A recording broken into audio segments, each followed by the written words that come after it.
Hi, welcome to my fourth video in the playlist of abstract algebra. In this video, we are going to see how to find the number of subgroups of different possible order. In the last three videos, I have been talking about different possible order of an element. Before getting into this video, first I want to mention the difference between order of an element and an order of a group. In the second video, I defined what is meant by order of an element. Here, we are going to find number of subgroups of different possible order. So what is the difference between order of an element and order of a group? Order of an element A in G, that is a least positive integer n for which a power n is equal to e, is called order of an element. Suppose if I have a group G is equal to 1 minus 1 I and minus I, which is the fourth root of unity. Suppose if I want to find an order, each element have a specific order. You can see video 2 for a clear reference for what is meant by order of an element. An order of an element A in G is a least positive integer n for which a power n is e. Now what is meant by order of a group? Order of a group is very simple. The total number of elements in this group is called order of a group. So when you look at this example, here we have 4 elements 1, 2, 3, 4. So therefore order of this group is 4. Suppose if I take G is equal to 1 omega square, which is the cube root of unity, here the order of a group is 3 because here we have 3 elements. So in this video we are going to find different possible subgroups of two groups, namely Zn and Z and dihedral group Dn. Now we are going to find the different possible subgroups of Zn.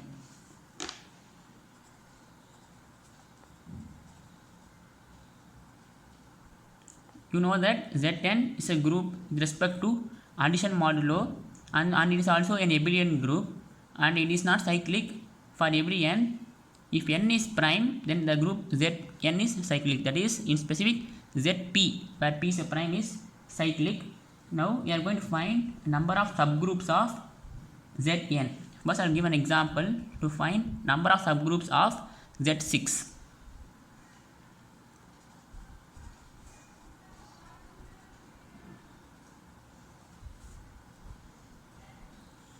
Now you know that Z6 is a abelian group. So what is Lagrange's theorem? Lagrange's theorem states that order of a subgroup divides order of a group. In general, the converse of Lagrange's theorem does not hold. If G is an abelian group, then the converse of Lagrange's theorem holds.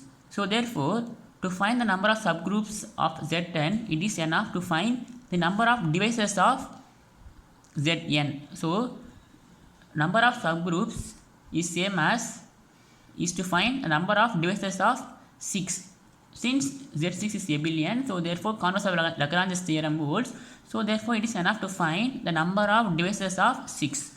So therefore number of subgroups of Z6 is equal to number of divisors of 6. So I have 1, 2, 3 and 6. So these are the 4 numbers which are divisors of 6. So therefore number of subgroups of Z6 is 4. So I have 4 subgroups for Z6. So I will give another example. Number of subgroups of Z8. So to find number of subgroups of Z8, we need to find the number of divisors of 8, which is 1, 2, 4 and 8. So number of subgroups of Z8 is 4. Suppose if n is large, let us say we want to find the number of subgroups of Z100. Now suppose we want to find the number of divisors of 100, so it will take time to find the number of divisors of 100. For example 1, 2, 4 and 5. So it will take time to compute the large number. So I'll give a trick to find the number of divisors of n. So is there any shortcut to find the number of divisors of n? Yes.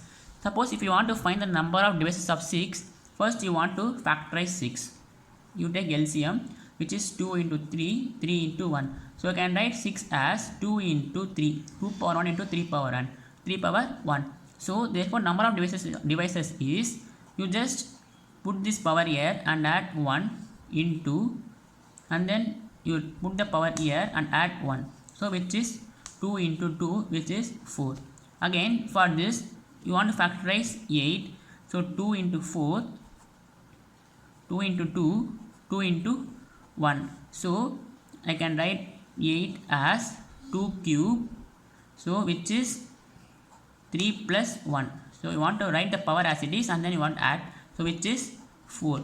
So to find the number of devices of 100, first you want to find the LCM of 100, which is 50 to 25. So I can write 100 as 2 square into 5 square.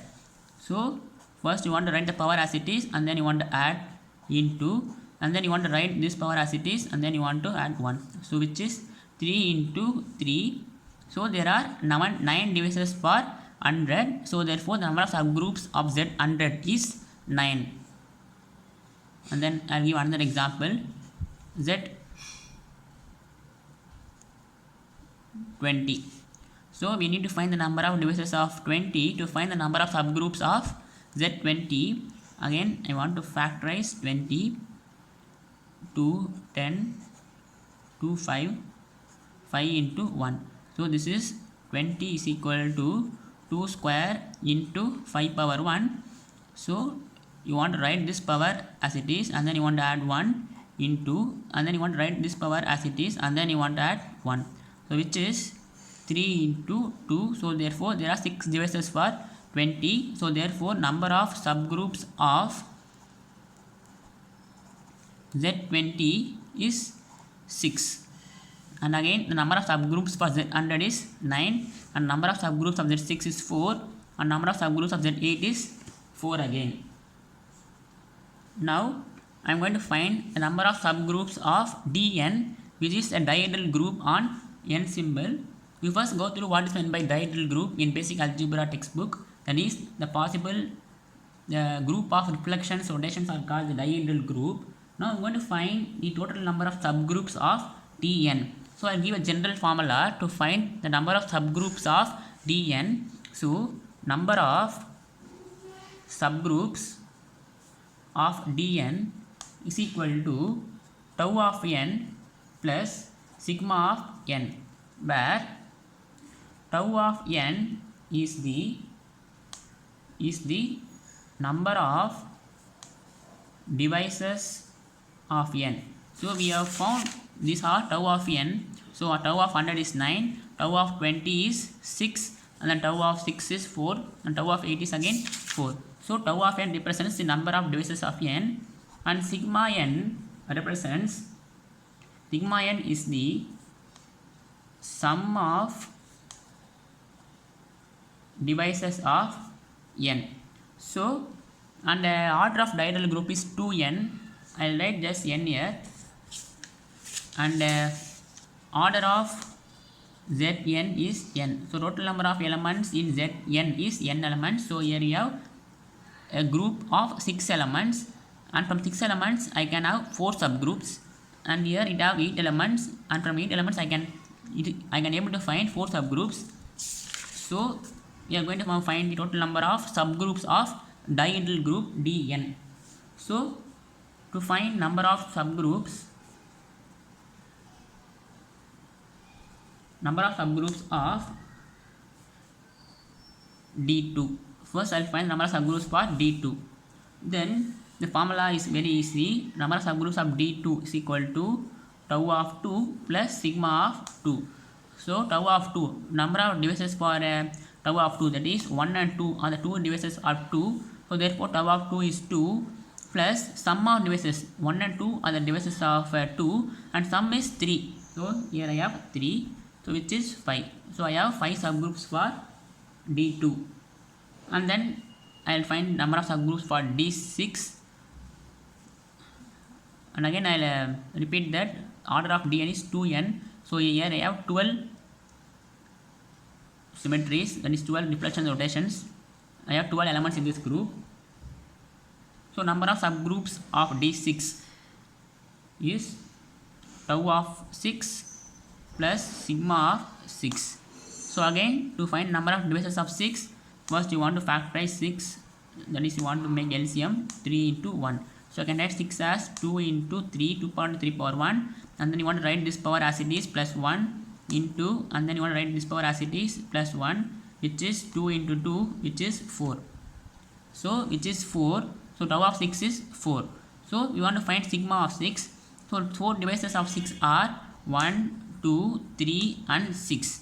Then you want to find sum of these two, which is 1 plus 2 plus 3 plus 6, which is 12 here. So 4 plus 12, which is 16. So I can find 16 subgroups for D6. So this is how to find the number of subgroups for Zn and Dn. In the next video, I'll teach how to find the subgroups of Zn cross Zm, and then I'll solve some problems which appear in CSE NET and SLET exams. Hope you enjoyed this video. If you like this video, please kindly subscribe and like. We'll see you in the next video. And also I recommend you to watch this video above 360p for better quality. So thank you. We'll see you in the next video.